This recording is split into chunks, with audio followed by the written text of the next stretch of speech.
Hi again, everybody.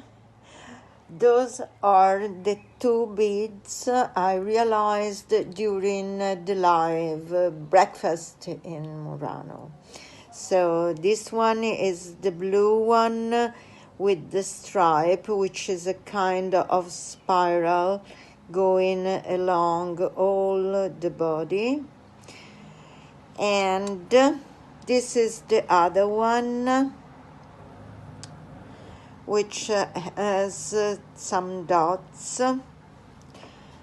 Let's see if, but then I will put on white so you can see them better.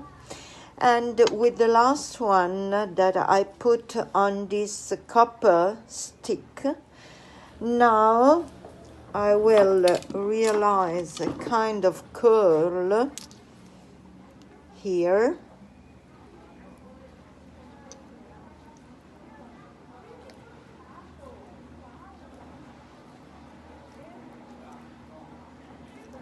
And this will be then put on a leather string like the other bracelet, or on a necklace, or why not on a ring.